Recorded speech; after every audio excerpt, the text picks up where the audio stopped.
What's up, guys? Welcome back to the channel. Today, I've got a new guest on the show, Tyler Mckinion. How you doing, man? Good. How are you? And did I get your last name right? Yeah. Yes, you did. Okay, Yes, you good. did. Because with my first name being Anson, I always try to make sure I at least ask once or twice how to pronounce the name because I've been called everything under the sun. But enough about me. This is our first time chatting actually as well. So we're just going to go over everything. First things first, where were you born? How old are you? Where are you living right now? Just general life before we get into bodybuilding. So I grew up in Knoxville, Tennessee. Was raised in Sevierville, Tennessee, and I graduated from Sevier County High School. Moved to Knoxville. Kind of lived with my family, until about 20 years old or whatever. And then in 2001, uh, I moved to New York with my now wife so she could finish up her degree in fashion school. Oh, wow. And we lived there for probably about 2 years or so. She graduated and we moved to Columbus, Ohio, and then stayed there for a year, moved back to New York, stayed there for 5 months, moved back to Columbus. So I'm Been now around. in Columbus. Yeah, we moved 7 times in 4 years. Wow. So yeah, it's been a lot. So But yeah, you've been now to I'm some in, interesting places for bodybuilding, but right now you're probably in one of the most interesting places for bodybuilding, and yeah, literally where the Arnold is, right? I can literally walk to the convention center That is from where I awesome. live. How many times Pretty have you nice. been to the Arnold? I'm assuming you've been at least once, right?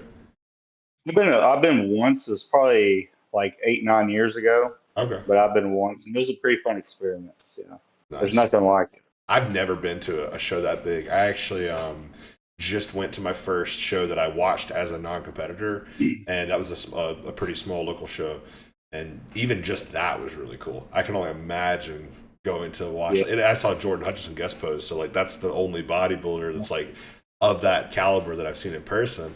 You go to the Arnold, you're seeing a million guys like that. It's got to be a crazy Exactly. experience. It is. Yeah. It's definitely on Yeah. my bucket list of something that I want to do. So For sure. For sure, so man. with that, how old are you? Because I don't believe I've asked. I'm guessing you're probably like early 30s. I'm 31. Okay, yeah. Because with moving around that much, I would assume Yeah. not still 20. Plus, you mentioned with yeah. Yeah, my wife's 24 and I'm 31. So, Oh, it's the yeah. other way around. My wife's got me beat by a year. Oh, no. Yeah, and I'm Nice. 25, so you're actually the first. I've always been the oldest on all this. You're the first person who's got some years on me. It's Oh, nice. It's nice to see. wow. Yeah, That's funny. because I'm 25. Dan is 20. Or no, actually, no. Madison is older than me too. Madison actually might be older than you. I think he's 32 or 33. Okay. Either way, I'm usually one of the older Yeah. guys that I'm talking to. So I'm sure there's all sorts of like different wisdom and experience you can provide just with that. What made you get into bodybuilding, and when exactly age wise did you get into bodybuilding? So whenever I first started out, I wanted to be, men's physique was coming out whenever I Hmm. first started getting into like weightlifting and all that stuff. So I wanted to be uh, like a fitness model or Yeah, whatever you want to, like an Abercrombie model. yeah, that's I exactly wanted what I to was gonna look, say. Abercrombie Mobile. Yeah. you know, I wanted to look the part. So that's what I kind of went towards, right? I didn't look more towards the bodybuilder type of physique. So I always wanted to stay shredded, things of that nature, you Mm. know. But then in 2017, I got I started asking this. His name is Matt York. I don't know if you're familiar with him or The not. name rings a bell, but I also know 175 different guys named Matt. So, Well, you know Michaela Acock. yes, okay, that makes sense. They're best friends. Yeah, So I've probably seen him in one of her videos because I used to watch a ton of her videos, man. Dude, yeah, that lady is built different. yeah, she's nuts. Yeah.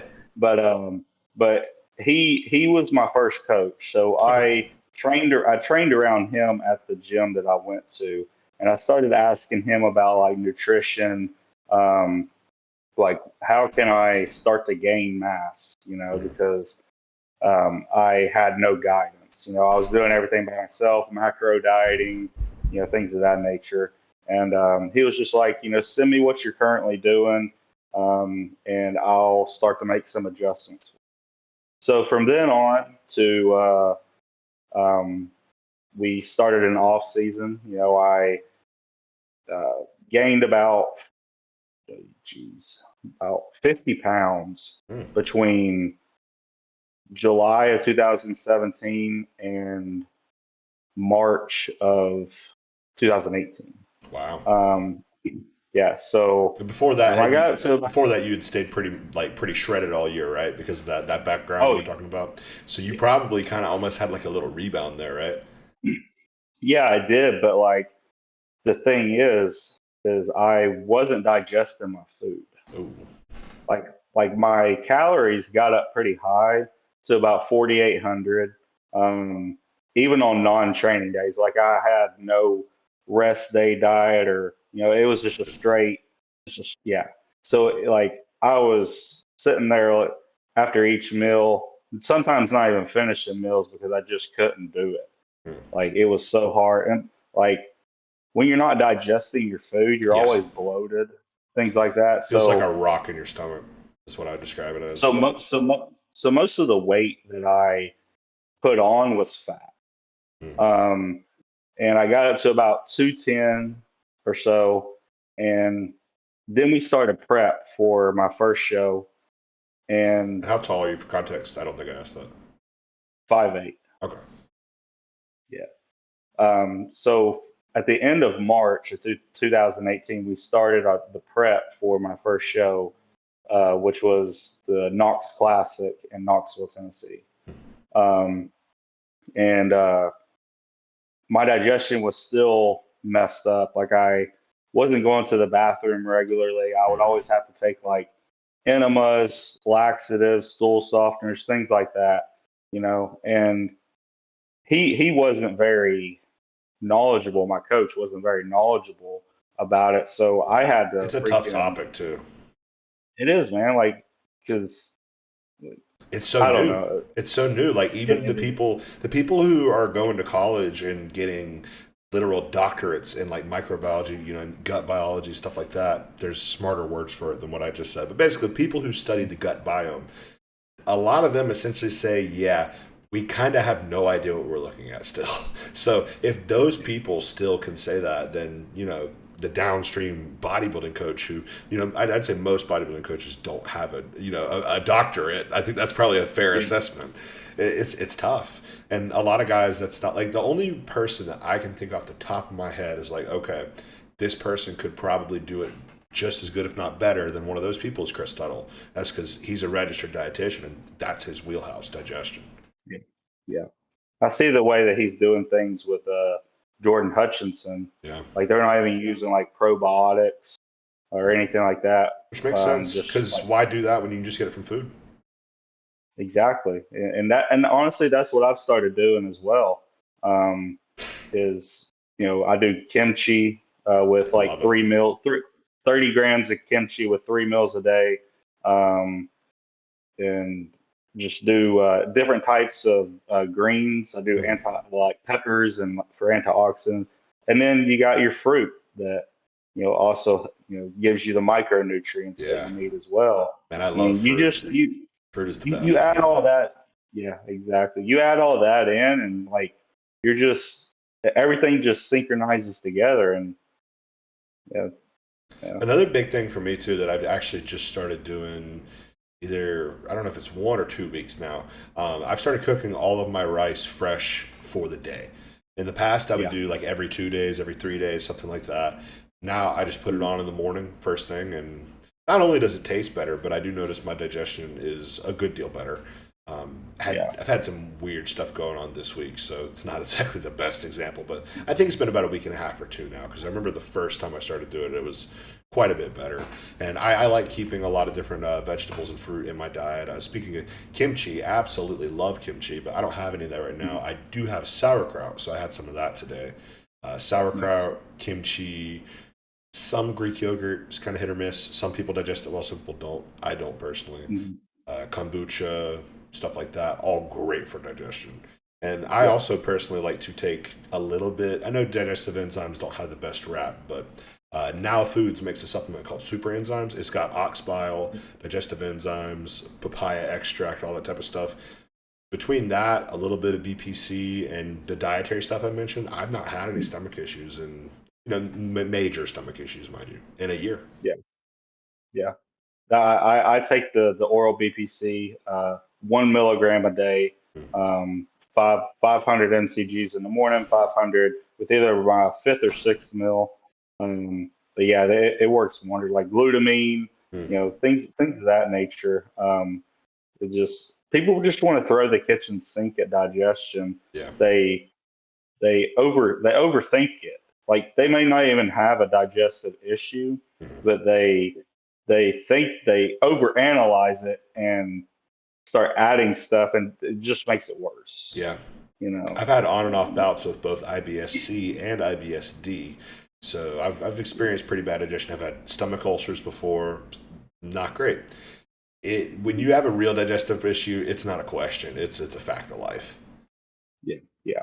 And it You can affects feel everything. it. It affects your training. It Because does. like neither are pleasant, man. C or D. But if I had to choose between constipation or the opposite, I'm going for the opposite. Constipation is horrible, It is, terrible, man. and it's even bad in the last time I had it really bad was like I think either 1 or 2 weeks out from my first show, and it was not good. There was barely any food going into me, and it still just felt like I had 20 pounds on my stomach. So you take that in an off season situation, and man, Yeah. it's like you got just a stack of bricks in your stomach. Yeah. What do See, you think that's caused those initial digestive issues? Was it just having your food too high for too long? I think so. And just continuing to Hmm. pound the food. Um, can you hear me? Yeah, you're good.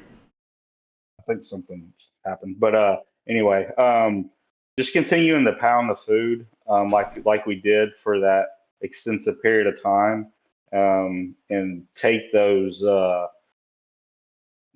laxatives, everything that I took, the Hmm. enemas and all that, and just not actually focus on the digestive part of making sure that everything was digesting. Hmm. Um, and then like I feel like that's why I wasn't able to see like I after 2018 I didn't compete until this year.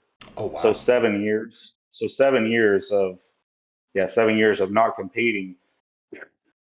Um, every time that I go into an off season, I can't get food.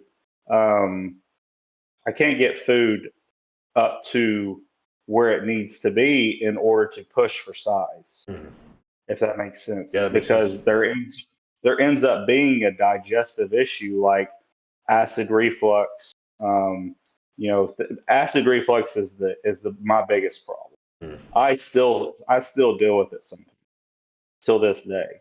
Um, and I found that here recently, I've started putting the fork down or the spoon down in between each bite, Hmm. and looking at my phone and like looking at my phone or TV to like make sure that I chew my food Hmm. properly, things like that. Because like whenever you're eating all that food that I was eating, you're just shoveling it in, Yeah. just trying to get the food down. You're not really focusing on is it really digesting properly. So like Yeah. that as well probably like like ruined my insides, you And know. also spacing meals Um, too. A lot of guys run into issues where they don't manage their time well, and let's say they have a 9 to 5, so they have to be in bed by 9 o'clock. They got to combine 2 or 3 meals, and then it's so much on their stomach at one point that it just ruins them.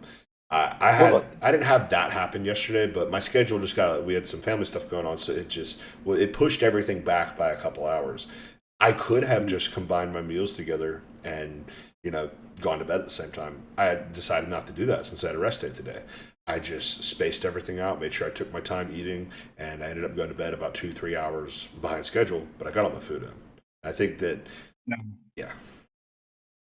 Now, if that's the case for me, my coach has told me to that he would rather me get my rest, Mm. and if I absolutely needed to skip meals or skip a meal like that last meal, um, then instead of having them too close together, that's going to hinder you more than it's going to help you.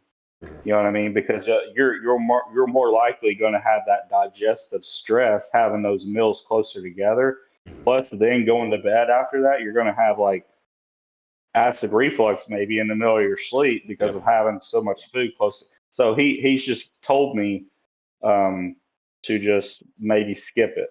Mm. But like there again, people think that they have to have 6 meals a day. It You depends. don't have to have you don't have to have 6 meals a day. I have five, I have 7. and jeez, Yeah. My calories right dude. now are, is 48 the most you've ever eaten? It is, yeah. So my calories on my last push up a couple months ago were at 6,500. Right now they're at 5,750. I'm eating 7 meals on training days, 6 meals on rest days, and I could eat double this amount of food. I pretty much go to the bathroom 2, 3 times a day. Everything's normal. I could eat every 30 minutes if I wanted to. I have to hold myself back to not eat too frequently. Right. So it goes That's, both ends, that's right? But for you, I almost in a way would prefer your situation because I'm sure contest prep, like it doesn't quite feel as bad because your hunger signaling is a bit more on that side of staying satiated, right? mm-hmm. Yeah, Whereas I'm yeah. starving Um, from day one on contest prep. yeah. Like Well, I go from 6 to 5.5, and I feel like I'm in a deficit, which I am in a deficit if I do that. we moved it down to um, 5 meals a day because I was having I was like having meals too close Uh, together, and to fix and um, to give me more time in between meals, mhm. I would you know that five kind of help me out a little bit, Yeah. digestion. It can be So good we to do 5 for a couple different reasons. Steve, who's also been on the show, one of the reasons he does 5 is because he's got a very high appetite as well. So if you do 5, each of the individual meals can be a bit bigger. So that's another reason people can do it. And then in your situation, I think as long as like you're under 5,000 or so, I think 5 is totally doable and honestly probably best for most people. Once you kind of break that 5,000, maybe even 4.5 for some people, you kind of got to split it up into 6, 7. Some people do 8. Some people do 10. People are crazy. But for a lot of people, if you're having to eat more than, let's say, 200 grams of meat and 300 grams of cooked rice in a sitting, a lot of people are going to have trouble with that. So then they would yeah. split it up further. But if you're having not really an issue per se in digesting the meal right then and there, it's just that you run into the issue of you kind of get too close to backing meals on top of meals, then the situation you're describing for yourself there is perfect. Exactly. Yeah. Um, so I have a hard time whenever I have a lot of volume in my food, like Mhm. rice. So um, you being that high of calories, what is your main carb Rice. sources for rice? Yeah, I do 300 grams of rice for every meat meal with 100 grams of vegetables and 200 grams of meat. That's actually my diet I listed out there. I've done as high as 500 grams of rice in one sitting, no problems. I've done as much, like in a refeed situation, like in a prep, I've done 4 cups cooked, eating it in 10 minutes. 10 minutes Wow, flat with 8 ounces of filet mignon too. So, like, when I say I can eat, I mean I can eat. I know my appetite is not normal. that's crazy, man. Yeah. Now, do you prefer so you prefer ground meat or do you prefer uh, I like like both. steak? I like both. Both. I had not done ground beef for a while up until recently, and I was like, man, I'm just eating steak. Why would I ever switch this to ground beef? I switched to ground beef. Ground beef's pretty damn good. Like with some Well, sugar-free ketchup too, man. It's awesome. yeah.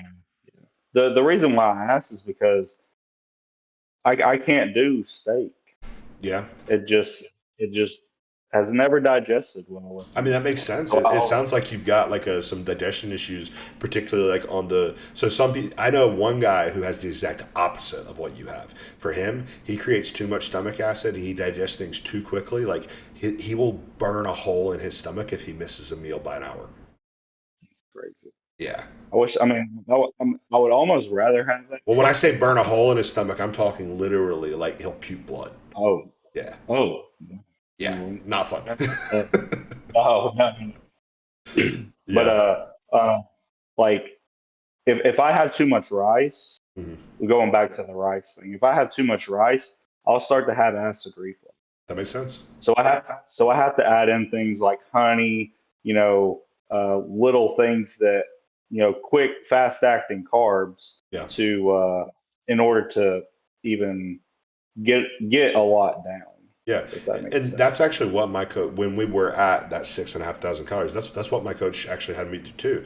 I had that 200 meat, 300 rice. Then he would also give me like four rice cakes and some honey, something like that. Yeah, yeah. So it's a really good way to That's do it. that's I can sit down and eat 600, 500 grams of rice in a sitting.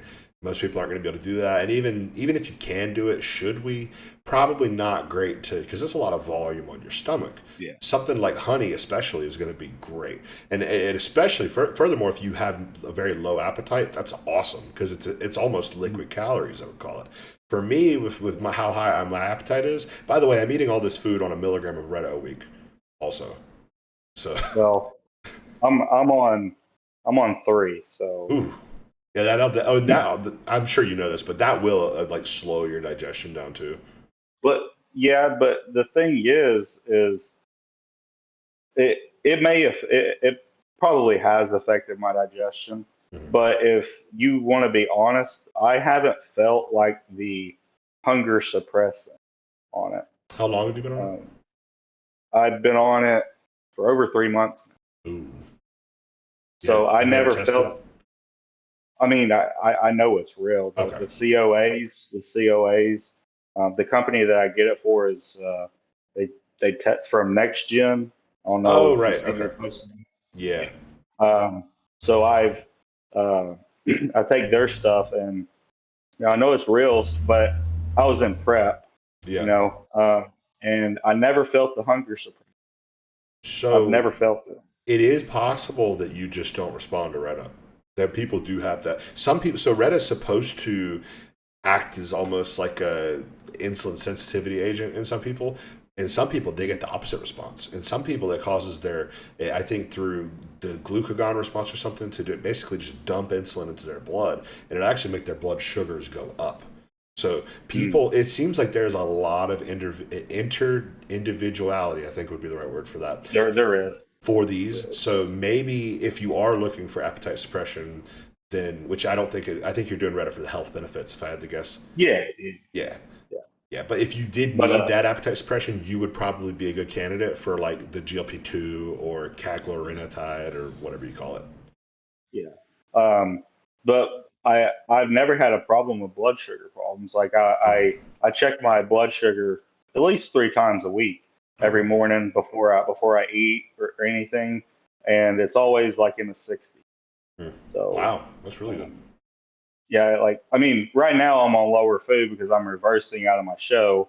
I'm only like 2.5, 3 weeks out, post show right now. Hmm. I'm at like I'm at like 27, 2,800 calories right now. So I mean, we're reversing slowly, but my I also take a GDA with every meal, Okay. like just like the Revive GDA, like Hmm. one tablet, just to help Okay. manage things. So you're not taking like a And, full dose. You're taking like you're splitting up the dose. That's smart. Yeah. and I'm on metformin. Okay. I do that with my first meal every day.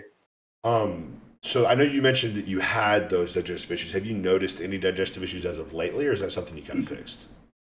No, that's something that I got fixed. Okay. So like I started doing so each morning I'll wake up and I'll do lemon juice, apple cider vinegar. I do some Yeah. coconut water, I've seen your some whole coconut stack. water. That's great. Yeah, man, that's literally what I've found to be perfect for me.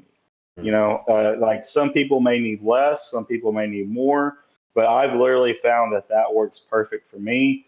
I'll drink that and like literally 15, 20 minutes later, I'm going to the bathroom. Yeah. Have you ever tried? I don't remember seeing it in your stack. Do you have a aloe vera extract in that? Yeah, That yeah. stuff's I, awesome. I, I do 3 ounces of that, and probably like an ounce or two of lemon juice, an ounce or two of apple cider vinegar, and then 8 ounces of coconut water, and then mix all those other powders. Yeah. Works pretty well. Yeah, that's the setup. Plus, the BPC on top of that and everything. Yeah. See, I was gonna say, with me personally, metformin kind of ruins my stomach, at least initially. Um, what do you say for dose on that? You're doing like 500, probably. Yeah, 500 just Okay. in the morning with my first meal. I was having to take a lot though, so that's the caveat. I was taking, I think it was either 2 or 3 I think you things. said I think you said 1,500 milligrams in It another was, pot. well, the thing is that I don't remember if it was 1,500 twice or 1,000 twice. Oh shoot! I don't remember. Because this is Wow. when I was self coaching for a little bit. Like there's just like weird little block where I was self coaching. It's like Yeah. coached for 4 years by somebody. Little block. I'm gonna be coached by this guy until I stop bodybuilding. All things go Yeah. well. That type of thing. Yeah. But I had thrown so much stuff at the wall. I was like, because my blood sugar was going up and up and up, and I wanted to try to delay using insulin for as long as possible because I'm someone who insulin will make me blow up, and Mm. some of it's good, and then it goes bad. Yeah. Yeah. Yeah. And it goes back quick. But so once you, I think in terms of like your background and stuff, we kind of stopped around your experience with your first coach. We'll just kind of continue where we left off there, as far as your Okay. competitive career. Yeah. Yeah. So I stayed with my first coach probably maybe 6 to 8 months after my first show, just the reverse side of the show, everything like that. Then I started doing things on my own. Um, I've I've been with a total of probably 5 coaches, and honestly, I ended up leaving every single one of them because every time they would raise my food, my digestion would get thrown off. Mm. And you would give them And feedback on it and stuff, and they just wouldn't course correct. Yeah, Mm. yeah, Yeah, that's a and problem. so that's one thing. Whenever I would go like to hire a coach, I would be like, hey man, we need to keep my digestion on point because if it gets thrown off, then I'm going to like it. I'm not going to feel good about the Yeah. working relationship. And you know, maybe if I would have stayed with the coach and given him a chance to fix things and learn my body longer, things like that, maybe things would have worked out and I wouldn't have had so many coaches. But that was just me being so afraid to go back to eating that 4,800 calories or whatever, and my digestion just going to crap again. Does that make sense? Yeah, it makes Because like sense. Yeah, and like because so, like I I get where both sides are coming from because on one hand, and first and foremost, you're the client. So like, if you have this thing that is important to you and they don't agree to that, just the working relationship can't continue. It's that simple. yeah. And for you, that's your digestion. For some people, that'll be like a certain financial parts of it, certain dietary parts of it. Like, I mean, there are people out there who legit, not that these situations are at all similar, but there are people out there who legit will not work with a coach if they don't get one refeed meal a week. You know, Jeez. which is You crazy. know, you do. I don't even look for refeeds. Like I've not I, had I've, one. Yeah. I've I remember I've heard you talking about them, but like after my show, after my last show here recently, I didn't have one that night. I waited to the following weekend, and my wife and I went out to our favorite burger place, Nice. and I was gonna get a burger, but I got a plain chicken sandwich I did basically the same thing. and and some freaking sweet potato fries, and called that my cheat meal. Yeah, bro. My only dirty cheat that I've had in the past, I think it's almost 50. It's almost exactly a year now. is a chicken cheesesteak with no ranch, no bacon, basically just chicken, jalapenos. Oh, and no cheese on a chicken cheesesteak, by the way. So Yeah, basically, yeah, bread, chicken, probably chicken thigh, maybe some jalapenos, and I had some sweet potato fries. But then my wife got the regular version with all the goods on it, so I had like a couple bites yeah. of hers, and that was all I needed. It Yeah, was good. that's awesome. Every other refeed has either been sushi or steak and potato. And my last Yeah, refeed was like 6 weeks ago, and I probably won't have another one until I go to cruise. nice. When's that going to be? I don't know. They keep pushing back the date of the show that I'm supposed to be doing. So, like it was initially August 15th, then it was the 22nd, now it's the 29th. Maybe they'll get pushed into September. Who knows? So I basically just keep on adding time to this off season because it was gonna be a pretty short off season cycle just due to like how long my rebound ended up being. But it's looking Yeah. like now I think it's basically going to be 16, so probably 11 more weeks or so without a refeed or Okay. cheat, whatever you want to call it. Yeah. Wow. Yeah, I hadn't had one before that little chicken sandwich till from like February of this year Mm-hmm. because I was in a prep. I was in a prep. I started a prep right after that in February or March that I had that meal, and then I ended up switching coaches to the coach that I'm with now. And who is that, by the way? Actually, the coach I'm with now, Mhm. his name is Cody Endicott. He's out Okay. of Murfreesboro, Tennessee. Really knowledgeable guy, dude. Like he's so down to earth too, and he will literally do anything for you. Nice. Um, like, like man, I couldn't give him enough praise. Yeah. But this is my second time working with him. Okay. So I had left him because of I was having digestive issues, and he was wanting to get more labs done to try to figure out why things um, were acting up the way that they were. And I had just gotten blood work done, and he wanted to get another set of labs done to get further in depth Mm-hmm. to try to look at like cortisol, things like that, like a deeper dive into everything. Mm-hmm. And I was just like, man, this is not like useful. Like I don't want to get this done. Mm-hmm. And um, I was in a year contract with him. I ended up leaving him and starting to do things on my own. And then I eventually got with a coach from J3U, Mm-hmm. his Darren Farrell, and he was a really good guy too. But there was some things there that I didn't agree with. I have an idea. Um, I have an idea of some things that J through you would say that I don't agree with either. well, the thing was is that my TSH levels have always been high on my blood work, Mm-hmm. right? But my T3 and my T4 have always been normal, right? Mm-hmm. So they made me. He asked me to go get an antibodies test done, a thyroid antibodies test done, and so I went and got it. I went and got the test done, and everything came back normal. And he puts me on T3, How much? um, just 25 NCGs. That's still a decent amount, in my opinion. I think like starting point should pretty much always be 12 and a half for the most part. Yeah, yeah, No, no I do T4? agree with that. No T4, just Huh? T3? No, just T3. Hmm. That's strange. Yeah, but the thing is that I'm more of a I'm the type of person that if you can fix it naturally, then that's what I want to do instead of throwing a medicine at it. You know what I mean? So I felt like there was ways of going about this before we add in T3 to just like solve the issue. Like What was the context of the season? Were you in an off season, a cruise, contest prep, getting ready for something? I was off season. Hmm. And so your thyroid normal, your thyroid the antibodies, everything, they were normal. It was just your TSH was high. That's all. Hmm. I On my mean, blood work.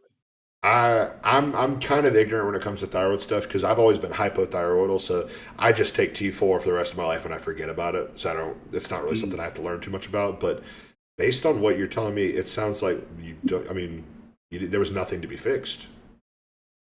Yeah, I mean, I don't know why my TSH levels have always been high But though. if your other levels are And fine, I mean, I wouldn't see why you would want to throw T3 at it. That's kind of strange. they were thinking that I had Hashimoto's disease. But you don't cure that with T3. You cure that with T4, and I think maybe a little bit of T3 with it. I don't know. I Yeah, was just that's doing what I weird. was told. That's weird. Yes, I could see why you made the coaching switch because there's a lot of weird decisions. Yeah, and like just yeah, like some decisions that I didn't agree with. Um, and so I went back to the coach that I'm with now. Mm-hmm. And our plan is as soon as we get through with this with this post show like rebound cycle, because Mm-hmm. I'm still on cycle right now. Okay. I'm yeah, like after the show we didn't come off of stuff. We just went back to our normal cycle because I didn't push gear hard this prep at all. It was actually pretty low. You But probably were super fresh because you had that. I think you said it was a 7 year break from competition. seven You years, yeah. probably just so fresh and so much. The muscle's so much more mature. You probably just didn't need as much. Yeah, yeah, that's very true. And so our goal is to come off of the T3. Mm-hmm. I'm going to leave that up to him because he knows how to do it. But our goal is to come off of T3 and to fix my TSH levels to where they stay normal instead of having Yeah. to rely on T3. And so the thing is with TSH, LH, and FSH are all kind of similar things. Just one is with your thyroid, is one typically fertility markers, signals that your body's making testosterone, stuff like that. You're gonna have zero LH and FSH if you're taking testosterone for the most part. There are exceptions, but most people it's gonna put it down to zero because you have that exogenous source that is filling that need. So kind of same thing with TSH, right? Since I'm taking exogenous T4 and even more so with T3, if I'm not mistaken, that would drive my TSH down, right? But what is the potential problem with having a high TSH? Is so long as your other markers are fine, because like, and if you had crazy low T4 T3 or you had a crazy high T4 T3, I could see the problem with that. But what's the issue with just high TSH? Is that like a cancer risk? Is that what they're worried about? I, I honestly don't know. I'm not to be honest. I'm not that knowledgeable Same. in reading blood work and everything like that yet. Um, but I do know that my TSH levels have always been high, Uh huh. um, and I've never known why. But they were thinking again that I had Hashimoto's, Hmm. so that's why they went and had. That's why they asked me to go get the antibodies test done. Hmm. And so I went and got that done. Everything looked normal, they said. So you didn't have And Hashimoto's; they just thought you did. yeah, Okay, that's yeah. good. That's good. Because so the reason I'm kind of getting at that there with the TSH is, let's say the solution to that is that you have to take T4 or T3. Well, that's going to jack up your metabolism, and then you're going to have to eat more food in the off season. Mm. So that could be a problem. Makes sense. Yeah. And at also you competed in bodybuilding, not classic, right? Yep. Yeah. Yep. So with something like a classic, I think we can get away, and it's one of the main reasons I don't want to do the division is because I don't want to have to restrict myself. I think we can get away with kind of lower calories, more restriction, stuff like that. But if bodybuilding is a goal, you're going to have to get those calories up. So, Yeah. Yeah. have you been near that 4,800 point since? Or is this going to kind of be Um, like your this approach going into your offseason here? Is this going to be the time where you kind of really try to hammer that down and see what you can do with it? we I can't remember what coach it was with, either this one that I'm with right now the first time or Darren, but I think we got to like 42 or 43 and digestion was relatively okay. Okay, that's So positive. and as long as I keep my step count high, Hmm. I'm because I do steps after every meal. I've been doing steps as soon as I get up, things of that, and just staying active, and then doing like learning how to control my anxiety It's a big one for me too. and stress levels. Because man, I tell you what, if you're stressed, like your body's going to react to it so bad, like that it does affect your digestive system. Rest Like and people don't. digest. That's the saying, rest and digest. You know, if It's you're fight and flight, you're not going to digest your food as well. I did post workout cardio for years, and that was one of the reasons why, is because, going on a 10, 15, 20 minute walk after my workout before I would have my post workout meal, it would kind of give me some time to calm down. Now I've just yeah. kind of learned how to do that just through breathing, stuff like that, right before I go to eat, a little bit of box breathing. But yeah, and not even just when it comes to digesting your food, just growing in general. Stress and anxiety is the enemy of a bodybuilder. You want to try to keep those things as low as you possibly can. And that's Yeah, always been a struggle for that's me as well. so like this prep. I worked a night shift, Mm. 6 p to 6 a. Um, I was sleeping about 5 to 6 hours, or more. It was more like 5 to 5.5 hours Oh a day. Um, and then on my days off, I would switch back to a day shift schedule to where I would get up during the daylight to have some type of normalcy, right? man. Hmm. And then I would have to stay up as late as I can to go back to working nights the following night. And so like all of that Your circadian was just rhythm was all over the place. It wasn't a circadian rhythm; it was a circadian arrhythmia. yeah, dude, it was. And it like I was so stressed out because like I and my anxiety was always high because I it was affecting me. Yeah, It was affecting my marriage. Like I wasn't able to spend time with my wife, and I was getting stressed out about all that, and then forcing myself to stay awake those nights that I was at work, and just all that stress put on my body, like it just,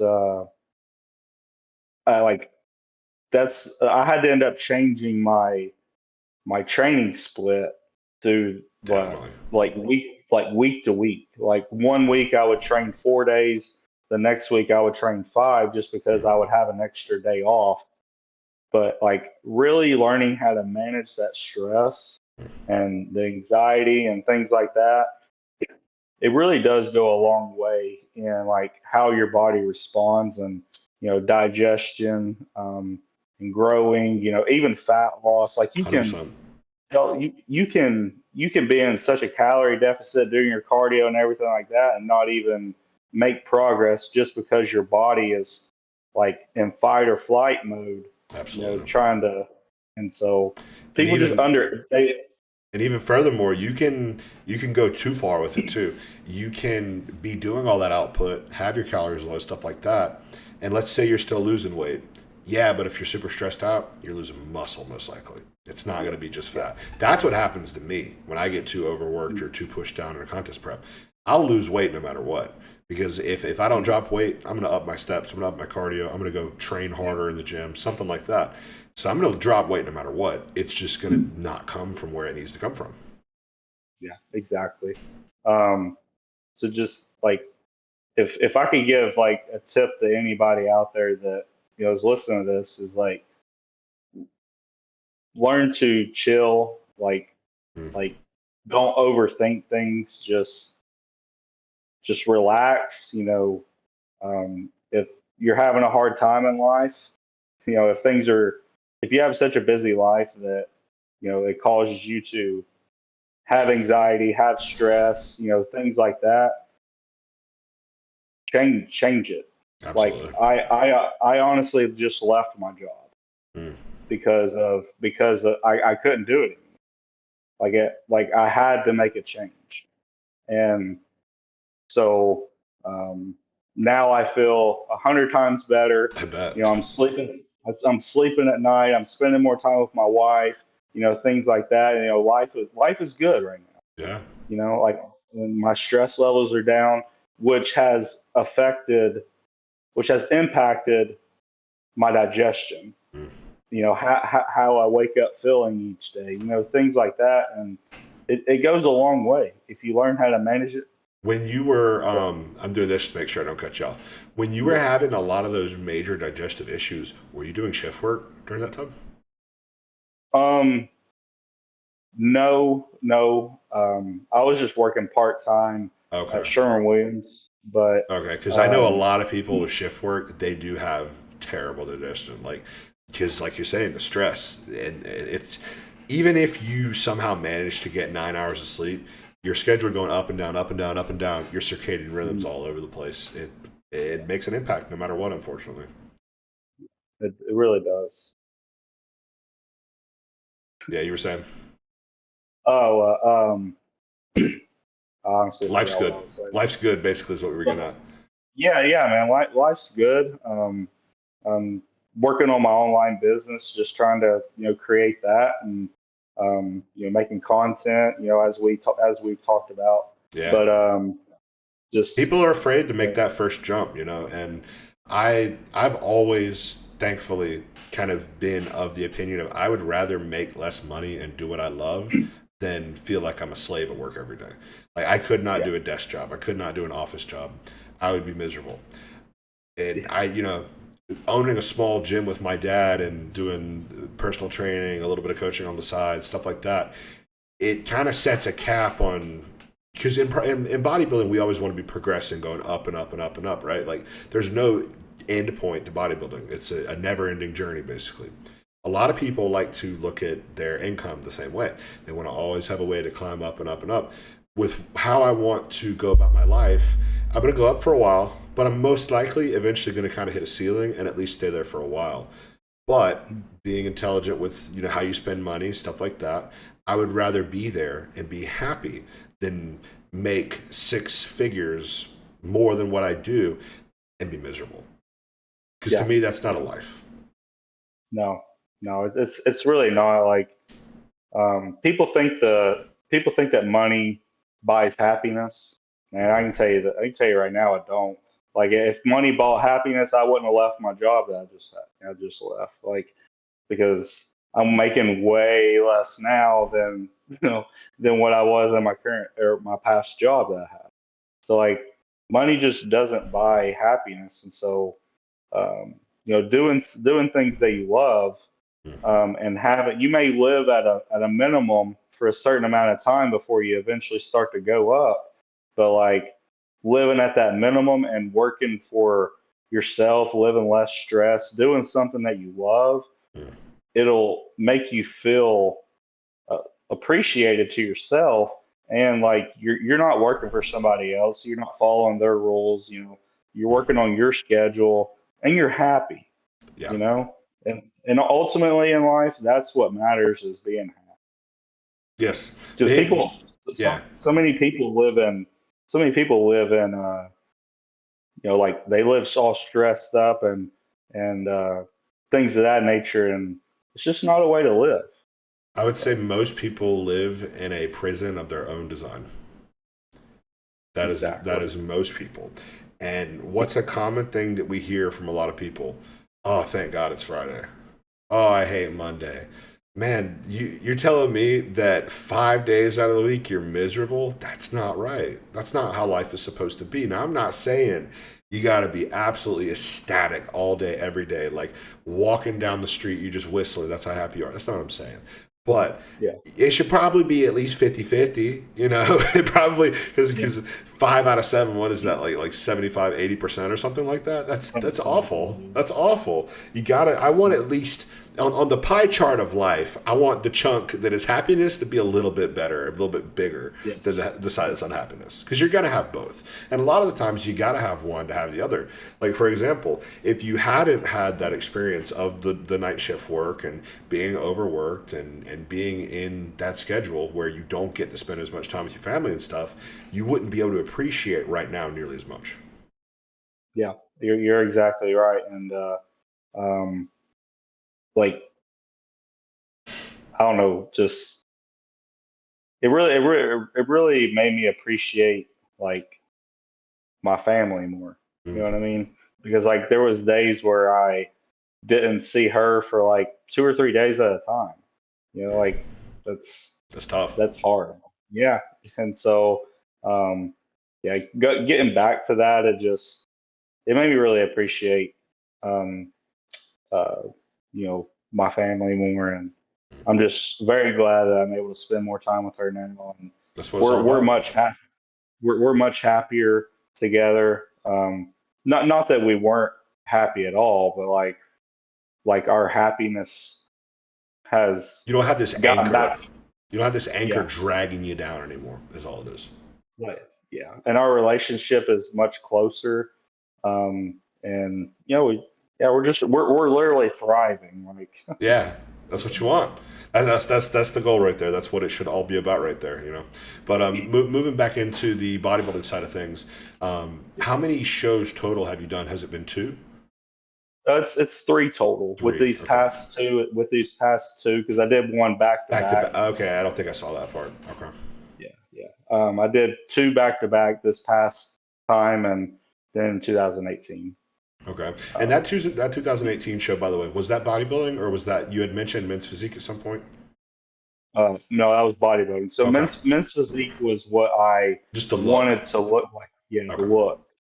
Yeah, Okay. yeah, And what made you personally decide for bodybuilding over men's physique, classic physique? We got a lot of options now in the NPC. What made you yeah, want to pick open bodybuilding? yeah. So I actually wanted to do classic physique. Hmm. Oh no, because classic physique I don't think was back yet. Um, I wanted to do men's physique, and my coach, my first coach was like, "Dude, you got the wheels Yeah. to compete in bodybuilding. Like, we need to try to strive towards. We need to focus more on that instead of Yeah. you know I would letting your need legs to be." I would need to look again, but if I'm not mistaken, I think your legs are your best body part, aren't they? Yeah, Yeah. yeah, So definitely, um, definitely um, would not want to waste those on men's physique for sure. yeah, Classic is weird, man. They judge it differently at almost every show. It's like every classic show I've done, the guys with dominant lower bodies and not quite as dominant upper bodies tend to win. mhm, yeah. It's pretty surprising how they judge, man. I mean, especially with these last two shows that I did. They I was kind of surprised on the judging. That's Um, how I felt at my first show. I've only done two. At my second show, I didn't agree with certain things, but I understood the perspective and it made sense. There were some things at my first show I was like, that's kind of weird. That guy's just a 15% body fat. Why do you play sire? yeah. Well, that was kind of the situation in my second show. Yeah, So, like, I would have to show you a picture, but the guy, I'm not crapping on the guy at all. yeah. He showed good sportsmanship. I showed good sportsmanship. Good guy, but I should have won the show. And it's just an opportunity I for you to put that in the bank, use it as fuel, and then beat them next time. That's what I did for dude, my first show. My it, first show, it, I it lost to is. somebody, and the second time, I beat his ass. It was kind of Yeah, nice. yeah. But like that, like I should have won, and I know, like people always say, "Oh, I should have won this, that, and the other," but like I ultimately think I should have won. Like if I were to show you a picture, it's kind of like, okay, this guy's more conditioned. Yeah, he has a little less muscle, but at least he looks like how a bodybuilder should look on stage. Yeah, it just depends. Like I've seen guys. We all want to think that the judging criteria for the NPC is the same as it is in the IFBB, but it's not. It's not even the same at the local level as it is at the national level. It's in the national level NPC. Yeah, that's judged just about the same as the IFBB is. It's a different look that they're going for sometimes, but it is similar standards. At some of these Mm-hmm. lower level shows, we got to remember you may be at a show and it's your first show. Maybe it's also the judge's first time judging a show. That's true. Because That is true. at these smaller shows that we're doing, I mean, where else are the judges going to learn to judge? Yeah. So it is what it And, is. it was in Alabama too, so it was a Hmm. smaller show, and it was actually supposed to be my warm up show for my first show that I did this year, but Mhm. it got pushed back 2 weeks, and it is what it is. But Yeah. Promoters and their timelines, eh? Yeah, dude. They're like, well, they switched it 8 weeks out, man. Ooh, Like we already had the hotel booked and everything, and yeah, that's we not had fun. to. Yeah, that's not cool at all. Yeah, all the stuff I'm talking about with the show that I'm looking to do. I mean, this is a show that's planned for August next year. At least they're tightening all the screws out this far out. That's good. That's good. Like, you should. What show is it? The Gold's Gym Classic in Raleigh, North Carolina. Okay. So Okay. their inaugural year, it was a really big show. It turned out to be. Their only reason I want to do it is because it's 45 minutes away from my house, and every other show that I've done has been 3, 4, 5 hours away. Jeez. Well, this is the first time. Well, I've only competed 3 times, but like we traveled from Ohio to Chattanooga, and then traveled from Chattanooga to Alabama, and so we traveled a good like 9 hours, 9 to 10 hours. Wow. But like it, but like I wouldn't change it. I mean, it was a great experience. We learned a lot. Yeah. And at You the know, end of the day, my too, the way I look at it is if we are undeniable in these smaller shows, we're going to win no matter what. So at the end of the day, all that means is we just got to get better. That's it. And then when you're that much bigger than the person and also shredded to the bone, they can't misjudge it. It has to be judged properly when you're undeniable. So that's always the goal, is to just be undeniable. and that's the plan for next year, or not next year, but the next time I get on stage, because I don't know whenever I'm getting on stage again. My coach wants me to be in the 190s Yeah. weighing in. Were you Um, 186? Am I getting that right? no, no, I was middleweight, so I was one. In the first show, I weighed in at I think 174.4. Okay. The second show was 174. Okay. So I Yeah, I don't know still where I got I got 186 from. no I'm not a light heavyweight Okay. yet. Yeah, my very The first one show the, I weighed in at, and I'm 5'9" by the way. At my very first show, I weighed in at 170. Then I took like a 2.5 year off season. I weighed in at 197 my last show. Was not in good shape wow. though. Was not like I probably should have competed at about 192 ish. Mhm. I was just spilled to shit basically. Yeah. Like I was eating 5,500 calories the week of the show every day. Gee, And I don't think that's I don't think a 190-pound body needs that much food to carb up. Just saying. oh, Um, man. yeah, I'm in a similar boat, man. Like I got some bones to pick. I need to be undeniable this next show I'm coming in. Unfortunately, I think I picked one of the biggest shows in my state. So, Hey but man, hey, that just means better competition. That's what you want. exactly. That's why I did the Night of Champions. Yeah. Because I wanted some good competition, and that's what I got. I mean, I got a guy that stood out better than me. My critiques that the judges gave me was more lower lat and rear delts, and I know that my arms need to come up. You know, I mean, everything on the upper body needs to come up, obviously, but like that was the main critique, because that's why the guy who beat me in the first show, that's what he had that I didn't. Mm. You know, so um, but like I had some good competition, and that's why I did it. And that's a big show. I mean, there was a lot of guys that competed at that show that are going to do the nationals this Mm. coming weekend.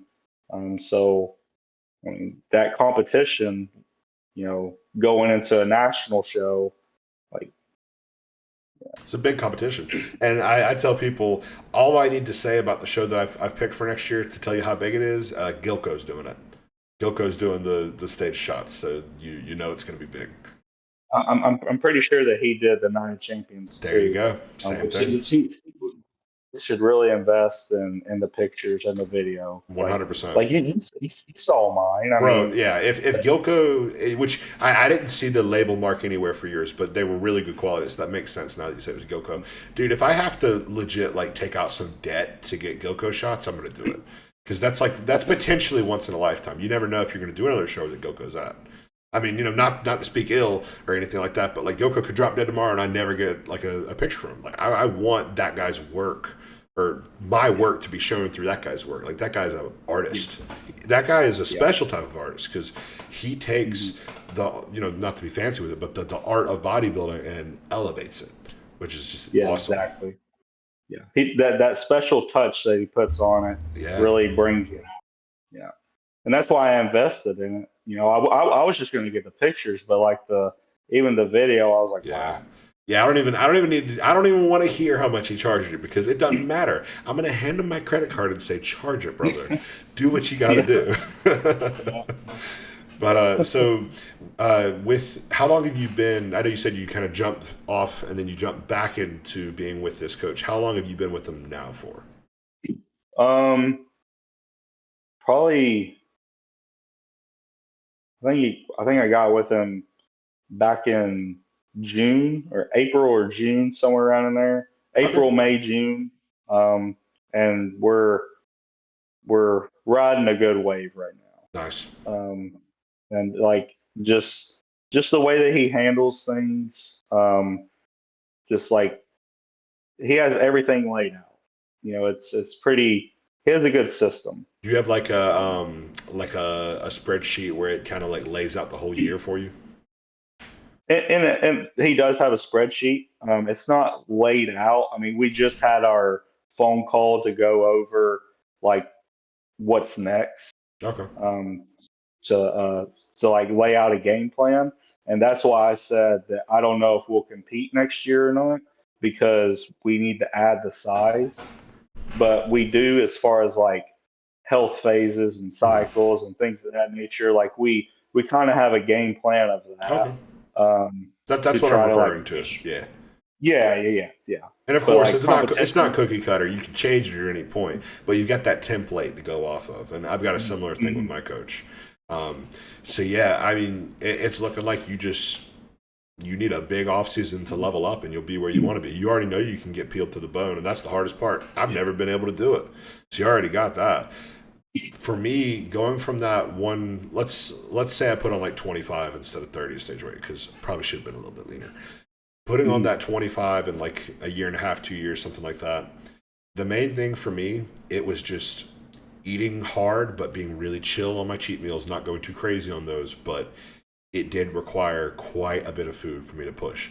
Compounds were actually lower than ever, like under a mhm. gram, no growth, a lot of insulin, but no growth. But my food was high all the time. For pretty much 2 years straight, I was at least 5,000 calories, if not six. So Wow. I think if you can get over that hurdle, you can Mhm. do that, and especially since you actually got peeled to the bone, you could put on 20 or you could put on more than that. You could put on 25, 30. It's just about being able to get down that food. Yeah. Yeah, that's the main goal, man. I mean, and that's what we're going to focus on is keeping the digestion. Like I was even going to go as far as getting a GI map done, I wouldn't just be so against it. I think that could be a good idea. I've heard it's a very good investment to like show exactly what's going on, and everything like that. And I think that that's my plan here soon before we start like pushing things Hmm. to kind of see if what's going on. That way we can fix it before you know um, getting too far into the off season. Yeah, that's Or definitely. I don't want to say it's a wall, but it's a barrier, and you're going to have to learn how to scale over it. One way or another. And there probably is going to come a point where digestion isn't perfect, but you can't be constipated all day for sure. That's not. You're not going to grow doing that. Because yeah, yeah, it's just not going to be good. Because you're not just. They say you are what you eat. You are, but you're really what you digest. mm-hmm. Yep, yeah, yeah. So like people think people think that like walking around and farting all the time because they have the protein Yeah, farts, man. I mean, like you may think that that's cool and everything, but like really not digesting your food all the it's way, awful. and yeah, it's like it comes out smelling like it's freaking been in your body and dead for a long time, and The it's body just is not good. very smart. The body will leave clues. If something's wrong, your body will tell you. Yeah, like for instance. I can't run a high protein. I would imagine so. Yeah. I have to run, like right now, my protein is at 210, Oh, 210 grams, but my carb amount is higher. My carb amount is between, I think, 550 or 450 to 500 right now. And so my fats are fats are like, pretty low, right? huh? Your fats should be pretty low off because I think you said you were There's 2,800 60 to calories. they're 60 to 70 grams, I think, if I Okay. remember correctly. Yeah. And But my in the protein, past, where you have had those digestive issues, was your fat intake higher or lower than that? I'm pretty sure it was higher. Okay, because for me personally, I don't digest fat as well. I do zero added fats except for one meal, and that's my last meal before bed. Otherwise, I'll have very very slow digestion. So like I'll So do what's nothing what's but yours? what's that? What's your fats at?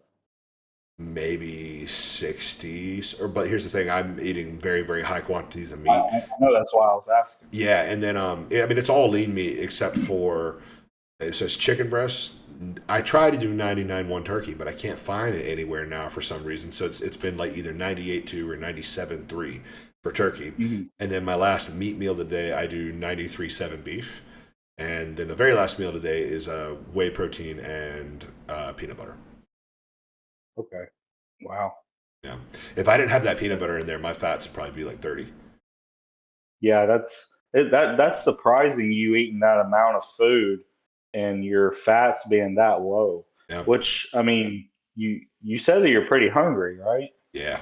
It helps with that too, Yeah, yeah, yeah. It allows those carbs and everything to get in there and digest quicker and things of that nature. for sure. Um, but yeah, I don't know specifically why I can't digest a higher amount of protein.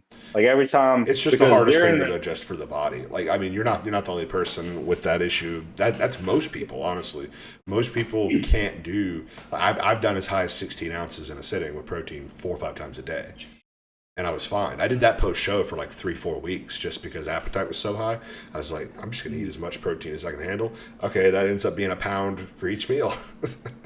yeah, that's funny. And honestly, going back to my first off season, um, I calculated it up once, and the protein added up to between 300 and 400 grams Mm, a day. So like double what I'm doing right now. yeah, that's a good And amount I figure that that is probably something to do with the digestive issues that I had, and starting off in that first off season. So that maybe could have ruined things in a way Yeah. of you know So even in contest prep, your protein portions didn't get much higher. this past one or my first Your show. most recent one. No, like they stayed around 100, Oof. 100 to 120 grams of protein per meal. Wow. That is But super low. again, during my whole prep, my carbs didn't get below 250 grams of carbs like throughout the whole day. Okay. So like Yeah. my carb amount was still pretty high because carbs are protein sparing, right? Hmm. So running that lower protein allowed me to run a higher carb amount. Yeah. I think that works to So a degree. I'm definitely a believer in higher protein though. And if you can't do it, you can't do it. But just for me personally, I've seen nothing but benefits the higher I go in protein. Right now, I think I'm around 500 grams. I've been as high as 650 a day. And back when I was doing the 16-ounce portions per meal, that's when that was. And the only reason I lowered it, honestly, is just because at that point it was turning into a carbohydrate. I wasn't getting any mm, digestive issues. It was just kind of a waste of money. So I was like, all right, I'm gonna add some yeah, carbs back in. Um, yeah, yeah. for me, high protein, very high carbs, and very low fats typically work the best for me for both growing and staying lean while doing so. Yeah, I mean, you're making great progress from what I've seen so far. I mean, it's definitely working for you. So Yeah. definitely ride that out. So I would definitely try to like I'd try to find Even if it's just to increase from 210 to 220 on your protein, just a little bit, I would try to get it like as high as you can and not have issues. Because I'm a big believer in high protein. I mean, it's basically the building blocks for what we're trying to do. I mean, I think that as this improvement season goes on, it'll go up slowly, Nice. which I think is what's needed is it to go up slowly. Yes. That way, my body adapts to it instead of going from 0 to 100. You know what I mean? Mm. Because I've had coaches do that before. I mean, I don't know if you know who Faukery Yeah. is. I worked with him very briefly. Nice. He is a big believer in pushing. Yeah. Uh, like he, 16 ounce I've heard him talk about 16-ounce protein portions before, 12-ounce protein portions. dude, I you're talking about being gassy. Like Yeah. I was messed up, and I was like, dude, we need to chill out. And with him being so old school, I'm sure he did not want to hear that. He was like, there is no reason why you should be having digestive issues right now. I'm like, well, I am. How much protein were you at when that was happening? Like the total amount through the day with Like him. per meal, 16 Um, ounces, 100 grams, something like that. it was at least 8 to 9 ounces per Okay. meal, plus a post workout protein shake, Hmm. and then like 30 to 45 minutes later having the actual meal Yeah, that's what I do. Yep. right after. Yeah, and I just couldn't do it, man. I mean, Yeah. I yeah, I don't know. Yeah, I mean, 8 to 9 ounces definitely isn't. It's not an amount where I would assume someone's going to have issues, but it's definitely possible. Like, Hmm. I think most people, I'd say almost everybody can tolerate 8 unless they have an underlying issue. 9, you're starting to push into that territory. 10, I know a lot of people that would have issues. 11, I don't know many people that can do 11 consistently. Yeah, yeah. It just gets hard on the body, dude. Yeah, it does, and it sounds like your digestion is a bit on the slower side. Have you for your protein? Have you ever tried doing like really easily digestible sources like whey protein, white fish, chicken tenderloins, stuff like that? Um, I I do. I have to. I've only found that like MRE Light from Redcon One, Hmm. um, the Jocko I mean, like Malt. actual whey. Oh no, I haven't. I would highly recommend you look into it. That could be a saving grace for you, man, because you could really easily bump up that protein, and as long as you're getting a high quality whey protein, it should not affect your digestion. Me personally, MRE Light will destroy my stomach. I don't think it's a very good product. It's also got eggs in it too, and I'm allergic to eggs, so I'm sure that's part of it. But I'm not a huge fan of Redcon personally. And Jocko, I believe that is not whey protein. I think it's milk concentrate. I think it's a grass-fed Yeah, grass protein. fed milk protein isolate, which is the part that people who have lactose intolerance are insensitive to, by the way. So Mm. for me, that would destroy my stomach drinking those. We actually sell those at the gym. Our members love them. If I drink one, I'd probably not go to the bathroom for 3 days. So yeah, I would definitely recommend looking into a good whey protein.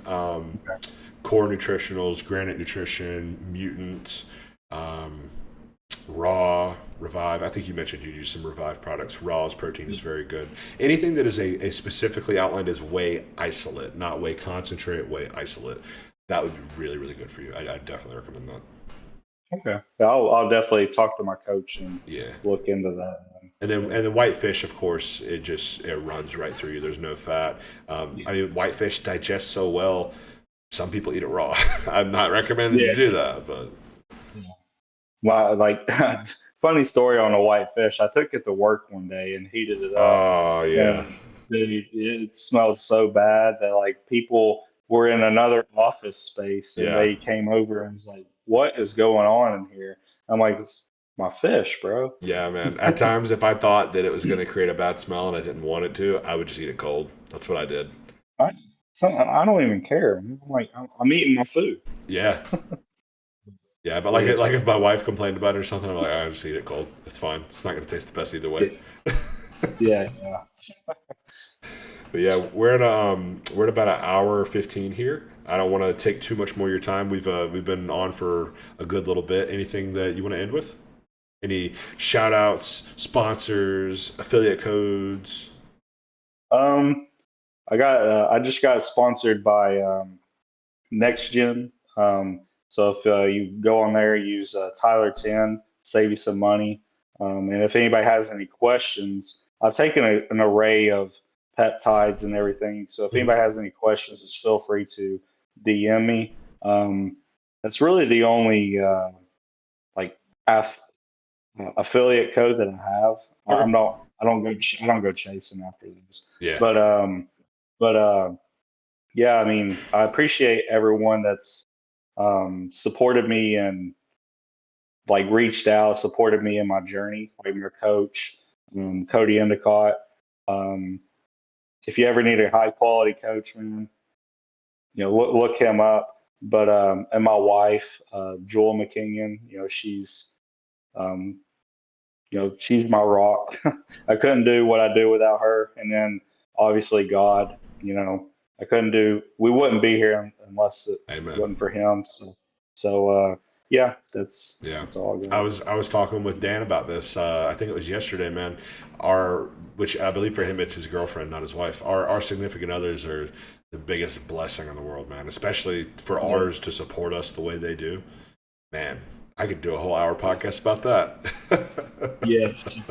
Amen to that. Like that's one of the reasons that I'm doing what I'm doing right now, being so like restrictive and stuff with the food is I find generally the majority of my attitude issues those last couple of weeks on prep come from food focus. So I'm just trying to completely eliminate that out of my life, all food focus, just not Yeah. care about food, live the same 24/7 so that I can still act how I want to act at those last 4 or 5 weeks of contest prep.